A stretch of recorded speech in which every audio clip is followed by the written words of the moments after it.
مؤمنا متعمدا فجزاؤه جہنم خالدا فيها وغضب اللہ علیہ ولعنہ وعادا وعذابا عظیما. بڑی سخت سزا سنائی گئی ہے قتل پر. اس نے ایک نہیں 99 قتل کی تھے، 99 قتل، لیکن اندر ایمان تھا. اس نے اس کو بے چین کیا. وہ کسی راہب کے پاس، کسی آدمی کے پاس گیا کہ میں نے 99 قتل کیے ہیں، کیا میرے لیے کوئی توبہ کی گنجائش ہے؟ اس نے کچھ اس طرح کے الفاظ کہے جس سے وہ مایوس ہو گیا کہ 99 قتل ہو گئے اور اب توبہ. غالباً اس نے اس کو بھی قتل کر دیا کہ 99 کر لیے تو چلو 100 پورے ہو جائیں. لیکن اندر وہ بے چینی تھی، بے قراری تھی، اس کو سکون نہیں آیا. اب اللہ کے کسی اور بندے کے پاس گیا، اس نے اس کو بتا دیا کہ فلاں بستی میں جاؤ، بہت صالحین کی بستی، اللہ کے اچھے بندوں کی بستی ہے، وہاں جاؤ، امید ہے کہ اللہ تمہاری توبہ قبول کرے گا. روایت میں آتا ہے وہ بندہ گیا، لیکن ابھی وہ صالحین کی بستی میں نہیں پہنچا تھا، راستے میں اس کو موت آئی. اب عذاب کے فرشتے بھی آئے اور رحمت کے فرشتے بھی آئے. عذاب کے فرشتے اس کے 100 قتلوں کو دیکھ کر یہ کہنے لگے کہ اس کی روح ہم لے جائیں گے، اس کو ہم روح نکالیں گے. اور رحمت کے فرشتے کہ بھئی یہ نادم ہے، شرمندہ ہے، توبہ کے لیے نکلا تھا. تو حکم آیا، وہی آئی غالباً وقت کے پیغمبر پر، یہ جدھر سے چلا تھا اس زمین کو بھی ناپو، اور جہاں جانا تھا اس کو بھی ناپو. ادھر سے غالباً اس زمین کو حکم دیا جدھر وہ چلا تھا کہ وہ ذرا کشادہ ہو جائے، اور جہاں جانا تھا اس کو سکڑنے کا حکم. ناپا گیا تو جدھر جانا تھا وہ کم فاصلہ رہ گیا، تو جس سے نکلا تھا وہ زیادہ فاصلہ. رحمت کے فرشتوں کے حوالے اس کو کر دیا. اللہ تعالیٰ کی رحمت بہت بڑی، اس لیے بندے کے گناہ کتنے بھی ہوں کبھی مایوس اور شرمندہ نہ ہو، اللہ کی بارگاہ میں توبہ کرے اور بار بار توبہ کرتا رہے. ہم سب واللہ رات دن توبہ کے محتاج ہیں، ہماری عبادتیں بھی توبہ کی محتاج ہیں. تو اللہ کا کرم ہے، فضل ہے. اگر ہمارا کوئی سجدہ اللہ قبول کرے تو اس کی عنایت ہے، اس کا کرم ہے. اس لیے ایک طرف تو یہ ہے کہ بندہ گنہگار ہو کر مایوس نہ ہو، لیکن دوسری طرف سے انسان نڈر بھی نہ ہو، نفس و شیطان کے بہکاوے میں آئے اور گناہوں پہ گناہ کرتا چلا جائے.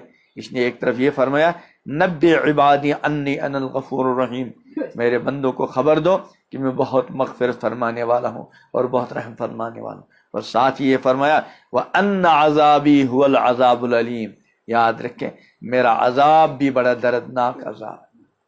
اس نے ایمان والے بندے کو نڈر نہیں ہونا چاہیے، گناہوں سے بچنے کا بہت زیادہ اہتمام کرنا چاہیے. اور یہ جو ہماری زندگی ہے بڑی تیزی کے ساتھ گزر رہی، بڑی تیزی کے ساتھ گزر رہی، پتہ نہیں کب کس کا کب بلاوا ہو، کچھ پتہ نہیں. کل ہی ہمارے یہاں استاد ایک مفتی معراج صاحب، ان کو اپنے یہاں ڈیوٹی لگائی تھی انتظام، جو یہاں قربانی کے سلسلے میں بہت سارے اساتذہ ملازمین کو مختلف ذمہ داریاں، ان کے ذمہ بھی ایک کام لگایا. لیکن کل عید کی نماز پڑھ کے معلوم ہوا ان کے بھائی بالکل جوان، کل اس پہ نیٹ پر شاید ان کا فوٹو بھی آیا تھا، وہ بجلی کا کام کر رہے ہیں. تو ایک دن پہلے وہ رکھو ادھر فریج میں مسجد میں فٹنگ کا کام کر رہے تھے. اس دن کہا بھائی کل عید تو بار بار آتی ہے، کل بھی کام کریں گے. لیکن اچانک ہارٹ اٹیک ہو گیا، یعنی بالکل ہٹا کٹا. ماشاء اللہ صورت بالکل شریعت کے عین مطابق چلے گی. اللہ تعالیٰ ان کی مغفرت کرے، اللہ تعالیٰ ان کے ساتھ رحم و کرم کا معاملہ کرے، اللہ ان کے تمام پسماندگان کو صبر جمیلہ دے. اس لیے کبھی انسان اس دھوکے میں نہ رہے ابھی میں بہت چھوٹا ہوں. اللہ تعالیٰ کے فرشتے کسی کے چھوٹے پنے کو نہیں دیکھتے، وہ اللہ تعالیٰ کے حکم کے منتظر، کب کس کے لیے ہوگا بلاوا، اللہ کے فرشتے اپنا کام کر لیتے ہیں۔ اس لیے ایک بات جو بار بار کہی جاتی ہے، اللہ مجھے کہنے کے ساتھ ساتھ خود بھی عمل کی توفیق دے، خود بھی اس کا استظہار کی توفیق عطا فرمائے کہ ہر سال کے بارے میں بندہ یہ ذہن میں رکھے، ہو سکتا ہے یہی سال میری زندگی کا آخری سال۔ اللہ میری بھی مغفرت کرے، میرے گناہ مغفرت، آپ حضرات کی خطاؤں کو بھی معاف، اور ہو سکتا ہے یہی مہینہ میری زندگی کا آخری مہینہ، یہ ہفتہ میری زندگی کا آخری ہے۔ تو دیکھیے آج بقرعید کے 3 دن قربانی کے چل رہے ہیں، اللہ تعالیٰ سب کی قربانیوں کو قبول کرے۔ کتنے لوگ ایسے ہوں گے جنہوں نے گزشتہ سال خود اپنے قربانی کا جانور خریدا، اپنے پیسے نکالے اور قربانی خود کی قربانی کروائی، لیکن آج بے بس پڑے ہیں اپنی قبروں میں۔ جو نیکیاں کی ہوں گی وہ انشاءاللہ کام آئیں گی، لیکن اب کوئی نیکی نہیں کر پا رہے ہیں۔ ہمارے پاس ابھی موقع ہے، اس لیے امام الانبیاء حضرت محمد عربی صلی اللہ علیہ وسلم کو وہ فرمان ہمیشہ مستحضر رہے۔ اپنے ہر امتی کو آپ خطاب فرمائے ہیں، اغتنم خمسا قبل خمس، میں 5 چیزوں سے پہلے غنیمت جان لوں۔ اس میں پہلی چیز شبابک قبل حرمی، کہ اللہ نے جوانی دی ہے، اس کو غنیمت جان لو بڑھاپے سے پہلے۔ جب بڑھاپا آتا ہے اور جوانی متاثر ہوتی ہے پھر انسان کو جوانی کی قدر آتی ہے، لیکن اب جوانی چلے جانے کے بعد اب قدر آنے کا وہ فائدہ۔ ماشاءاللہ آپ سب ماشاءاللہ جوان ہیں، اللہ تعالیٰ ان جوانیوں کو اپنی طاعت میں خرچ کرنے کی توفیق عطا فرمائے، ان جوانیوں کو داغدار ہونے سے بچائے۔ بڑے خوش نصیب ہیں آج کے ماحول کے، کل کے ماحول کے وہ نوجوان جو اپنی جوانیوں کی حفاظت کرتے ہیں، اپنی جوانیوں کو داغدار ہونے سے بچاتے ہیں، بڑے خوش نصیب، بڑے اللہ ہمیں بھی ان خوش نصیب میں شامل فرمائے۔ اب ہم یہ چاہیں کہ ہماری جوانی بالکل پاک و صاف گزرے، اب جیسی گزری وہ اللہ کے علم میں ہے، لیکن اب ہمارے بس میں جوانی کا جو زمانہ ہے جس کو جوانی کہتے ہیں وہ تو چلا گیا، لیکن آپ حضرات ماشاءاللہ ابھی جوانی کے دور سے گزر رہے ہیں۔ ایک تو یہ کہ انسان کو گناہ چھوڑ دے، ایک ہے انسان گناہ کو چھوڑ دے۔ کبھی ایسا ہوتا ہے کہ انسان ہی گناہوں کو چھوڑ دیتا ہے، اور کبھی ایسا ہوتا ہے گناہ انسان کو چھوڑ دیتے ہیں۔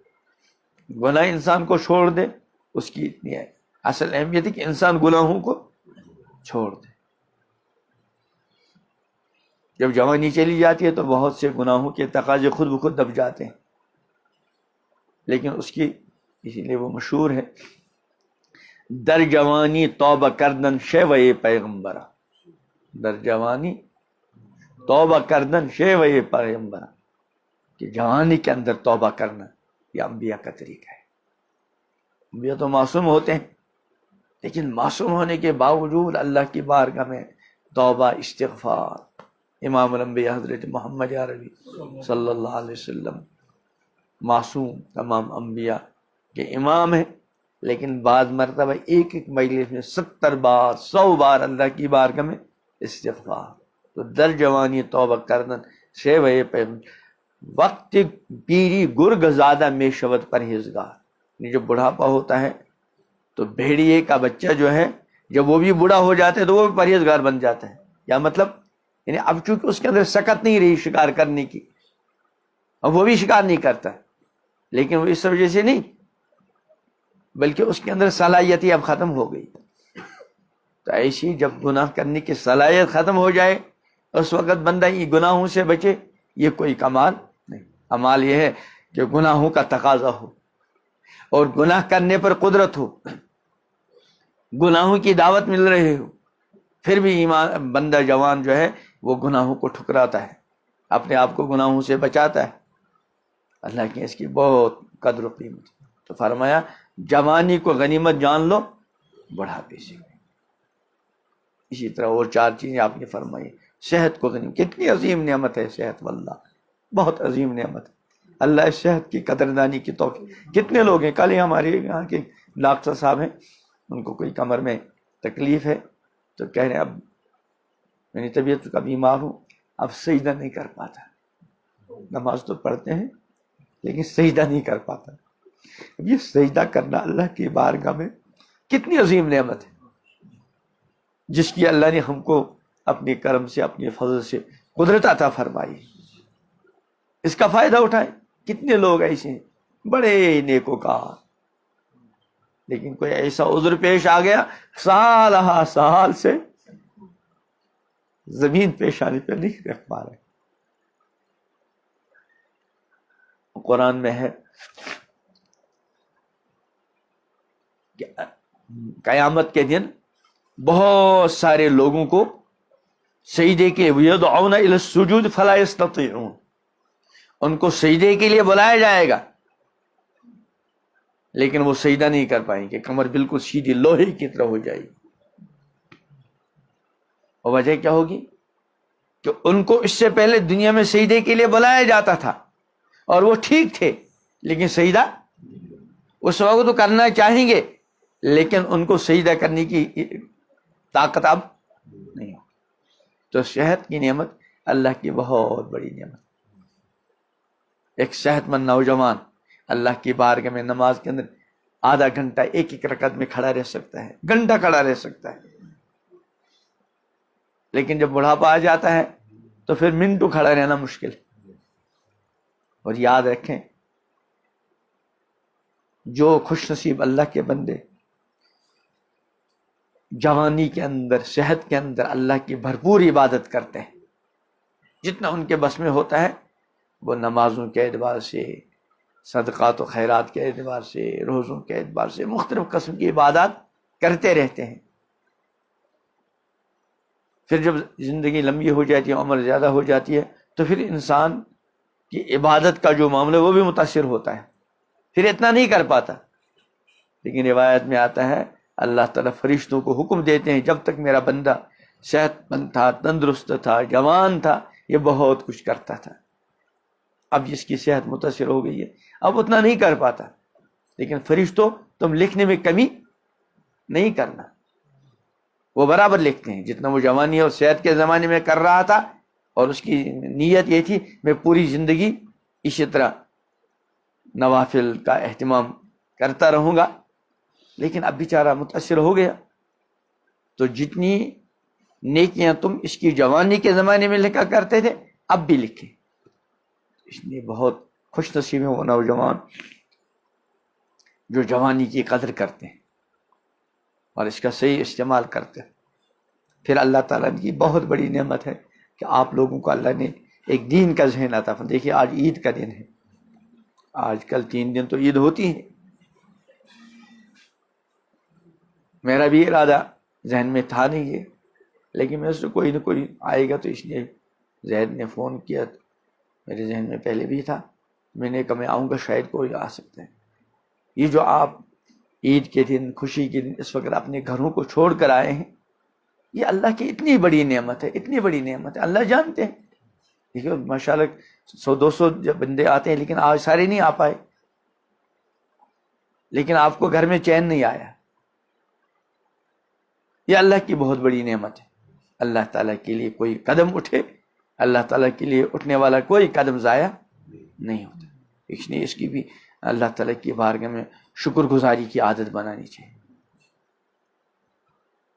جیسی بھی نماز ہمارے ذریعے ہو رہی، ایک طرف اس بات کا اعتراف ہو رب العالمین جیسی نماز پڑھنی چاہیے میں نہیں پڑھ پاتا، اور یقیناً کون دعویٰ کر سکتا ہے، لیکن رب جو کچھ ہے یہ آپ کا کرم ہے، میں اس پر آپ کا شکر ادا کرتا ہوں.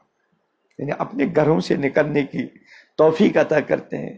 بالکل چھوٹی رات ہے، ہر کسی کا جی چاہتا ہے کہ میں اور سو جاؤں، لیکن ایک بندہ ادھوری نیند کو سے اٹھتا ہے اور آرام دہ بستر کو چھوڑتا ہے اور طبیعت پر وہ بار بھی ہوتا ہے بعض مرتبہ، لیکن اٹھتا ہے اللہ کا حکم جان کر. وضو کرتا ہے اللہ کے گھر میں حاضری دیتا ہے، اللہ کے فرشتے اس کے ساتھ ہوتے ہیں نمازوں میں، خاص کر فجر میں خصوصیت کے ساتھ، ان قرآن الفجر کان مشہورا، نماز پڑھتا ہے اور اس کا ارادہ یہ ہوتا ہے کہ میں انشاءاللہ خشوع و خضوع کے ساتھ، مجھے نہیں لگتا ہم میں سے کوئی ایسا ہو جو یہ نہ چاہتا ہو کہ میں اچھی طرح دھیان کے ساتھ نماز پڑھوں، سب کی تمنا ہوتی ہے، اور مجھے لگتا ہے اکثر ہم میں سے کوشش بھی کرتے ہوں گے، تو اللہ یہ سب کچھ جانتے ہیں، تو اس پہ بھی اللہ تعالیٰ کا شکر ادا کرے، اللہ مجھے اپنے گھر سے نکال کر مسجد میں پہنچنے کی توفیق دیتا ہے، اس پر بھی اللہ تعالیٰ کا شکر ادا کرنا چاہیے، یہ جو اللہ تعالیٰ نے دینی ذہن دیا ہے اور دین کی فکر دی ہے، آخرت کی فکر دی ہے، اس پر اللہ تعالیٰ کا شکر ادا کرنے کی عادت بنانی چاہیے۔ جب اللہ تعالیٰ کا شکر ادا کریں گے تو اللہ کا وعدہ ہے لئن شکرتم لازیدنکم، شکر کرے گا تو اضافہ، پھر اللہ کی رحمت سے امیدوار رہنا چاہیے، امیدوار رہنا، اللہ بڑے مغفرت فرمانے والے۔ ہمارا کوئی دوست ہو، ہم دل سے جانتے ہیں، سمجھتے ہیں، اس کے اندازہ ہے یہ ہمارا بہت ہمدرد ہے، یہ ہمارا خیر خواہ ہے، لیکن انسان اس سے غلطی، کوتاہی وغیرہ وغیرہ ہوتی ہے، تو ہمارے دل میں بھی یہ ہوتا ہے کہ بھئی ہے تو یہ ہمارا ہمدرد، ہے تو ہمارا خیر کا ہے ہمارا، تو ہم گنہگار مجرم ہو کر بھی چشم پوشی کی عادت ہوتی ہے۔ اللہ تعالیٰ ارحم الراحمین، وہ جانتے ہیں کہ میرے گنہگار بندے ہیں، لیکن گنہگار ہو کر بھی ان کو میری ذات سے محبت ہے، اللہ جانتے ہیں، اللہ جانتے ہیں، ان کو میرے دین کے ساتھ محبت ہے، ان کو میرے پیغمبر کے ساتھ محبت ہے صلی اللہ علیہ وسلم، ان کو میرے قرآن کے ساتھ محبت ہے، ان کو میرے چاہنے والے بندوں سے محبت ہے، ان کو صحابہ سے محبت ہے، ان کو اولیاء سے محبت ہے، محدثین سے محبت ہے، مفسرین سے محبت ہے، دینی کام کرنے والوں سے محبت ہے، یہ سب کچھ اللہ جانتے ہیں، وہ تو علیم بذات الصدور۔ تو اللہ تعالیٰ کی رحمت بہت بڑی ہے، اللہ کی رحمت سے پوری امید ہے کہ انشاءاللہ قیامت میں رسوا نہیں فرمائے گے۔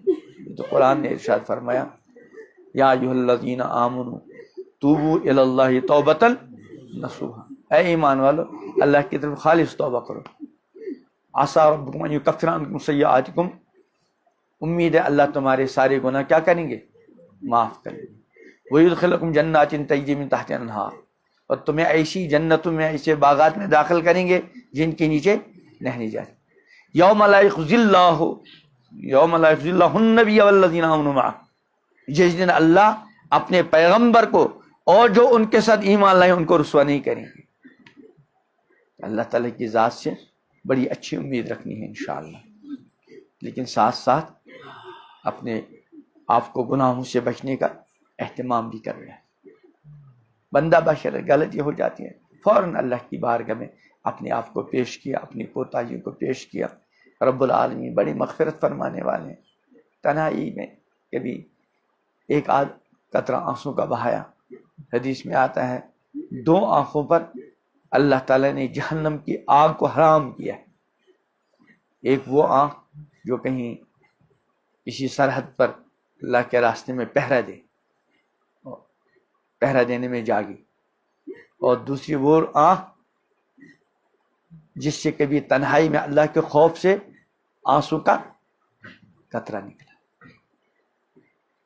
اس لیے غالباً ان 7 آدمی وہ بھی ہے، ایک بندہ جن کو اللہ تعالیٰ اپنے عرش کا سایہ عطا کریں گے، اس میں یہ بھی ہے رجل ذکر اللہ خالیا ففاضت عینا، وہ خوش نصیب بندہ بھی اللہ تعالیٰ کے عرش کے سائے میں ہوگا، ذکر اللہ خالیا، جس نے کبھی اللہ کو تنہائی میں یاد کیا، ففاضت عینا، اس کی آنکھوں سے آنسو بہ پڑے،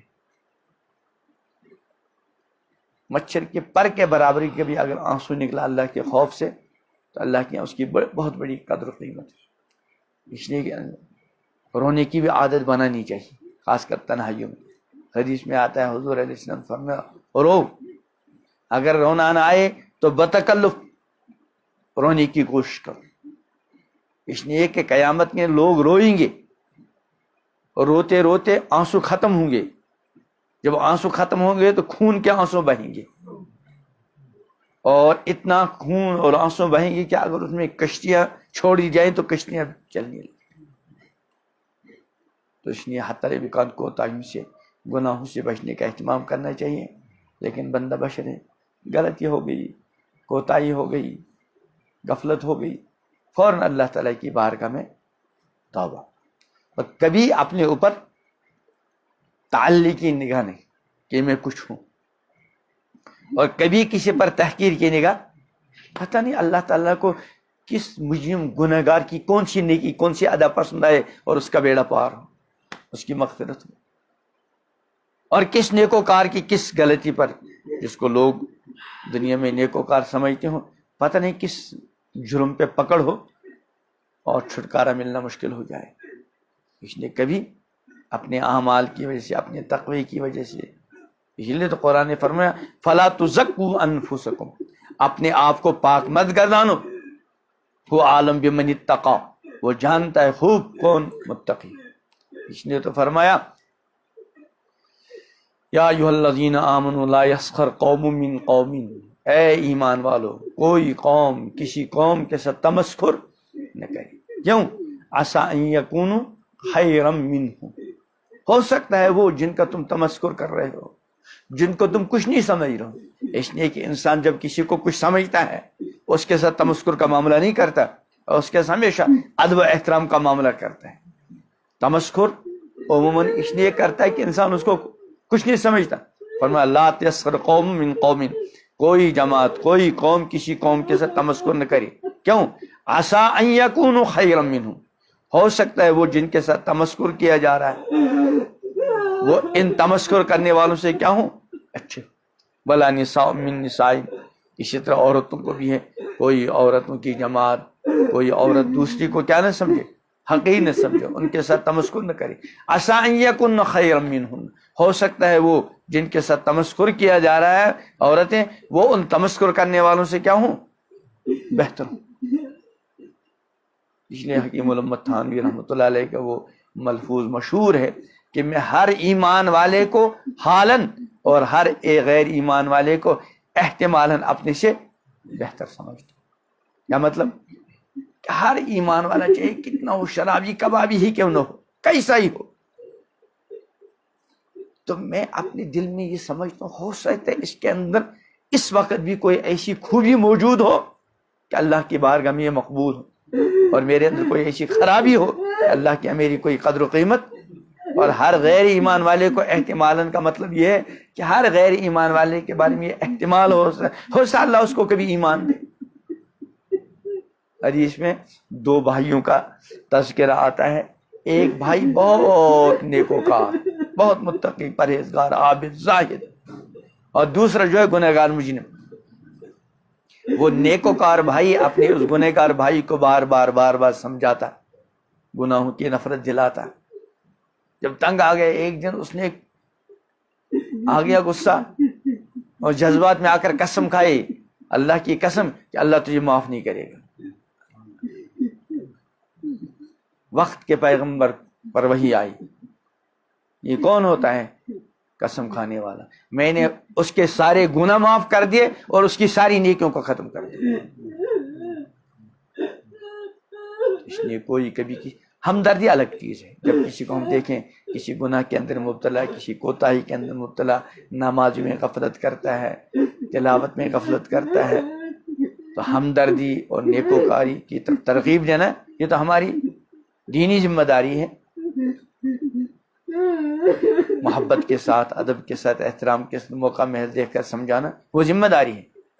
سمجھانا الگ چیز ہے اور کسی کو حقیر سمجھنا الگ معاملہ ہے. پتہ نہیں آخرت میں اصل معاملہ جو آخرت میں کھلے گا, اصل معاملہ. حدیث میں آتا ہے رب اشعث اغبر, بہت سارے غبار آلود, پراگندہ بار, بالکل بے حیثیت, مدفوع بالباب, یعنی اتنے بے حیثیت اگر کسی کے دروازے پہ جائیں تو دھکے دے کر نکالا جائے. ایک آدمی ذرا ٹھاٹ باٹ کے ساتھ کسی کے گھر میں جائے تو اگر وہ آنا بھی نہیں چاہے تشریف لائیے تشریف لائیے، اور کوئی بیچارہ بالکل گمنام پھٹے پرانے کپڑوں میں وہ آنا بھی چاہے تو اس کو بعض مرد کیا ہے، بھائی نہیں اس وقت نہیں، جاؤ یہاں سے، مدفوم بالباب، اور سفارش کرے تو اس کی سفارش کوئی نہ سنے۔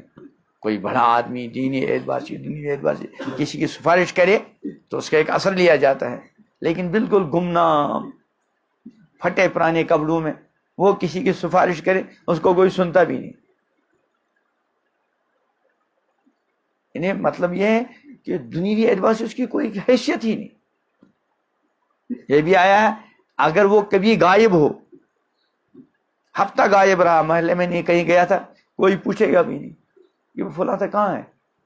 کبھی ایسا ہوتا ہے کوئی آدمی مشہور معروف ہے دینی اعتبار سے دنیوی اعتبار سے، 2 دن نظر نہیں آیا تو سب کچھ کہاں گیا، انہیں پتہ چلتا ہے، لیکن وہ اتنا گمنام ہے ہفتے بھی غائب رہا کوئی پوچھتا بھی نہیں کہاں گیا۔ تو مطلب یہ کہ دنیوی اعتبار سے بالکل بے حیثیت گمنام، لیکن اللہ تعالیٰ کیا اس کی کیا قدر و قیمت؟ فرمایا اللہ اقسم علی اللہ لا ابرہ، اگر اللہ کے بھروسے قسم کھا بیٹھے اللہ تعالیٰ اس کی قسم کی لاج رکھیں گے، اس کی قسم کو پورا کرائیں۔ اس لیے کس کا کیا معاملہ ہے اللہ کے ساتھ، وہ اللہ میدان محشر میں ہر بندے کا اپنے رب کے ساتھ ایک الگ معاملہ ہوگا ہے۔ کس کا کیا معاملہ ہے کوئی کچھ نہیں کہہ سکتا، کوئی کچھ نہیں کہہ سکتا۔ قلبی اعتبار سے دلی اعتبار سے کس ایمان والے بندے کا اپنے رب کے ساتھ کیا معاملہ ہے، کیا تعلق ہے، کوئی سمجھ سکتا ہے؟ انہ علیم بذات، وہ دلوں کے احوال سے باخبر۔ اس نے ہر ایک کو اپنے سے اچھا سمجھنے کا اہتمام رکھے، اور جب دوسرے کو اپنے سے اچھا سمجھے گا تو اس کے سلام کا انتظار کرے گا، سلام میں پہل کرے گا۔ اگر کوئی بزرگ ہو، کوئی نیک آدمی ہو، ہم اس کو نیک سمجھتے ہیں تو ہم کوشش کرتے ہیں ہم ہی اس کو سلام کریں، انتظار نہیں۔ اگر کبھی اچانک سے سلام کیا تو اندر سے کیا ہوتی ہے؟ شرمندگی، یار میں نے مجھے پہل کرنا چاہیے۔ تو ہر ایمان والے کے ساتھ ہی، اور یہ تو ویسے بھی آیا ہے، حضور علیہ السلام نے جو چند چیزیں ارشاد فرمائی اس میں کیا ہے؟ افش السلام۔ ایک موقع پر فرمایا کہ تم ہرگز مومن نہیں ہو سکتے یہاں تک کہ آپس میں کیا کرو؟ محبت کرو، ہے نا؟ تم ہرگز مومن نہیں بن سکتے، انہیں کامل درجے کے ایمان والے، یہاں تک کہ ایک دوسرے سے کیا کرنے لگو؟ محبت۔ اور آگے کیا ہے؟ کیا ہے مفتی مدثر؟ ہاں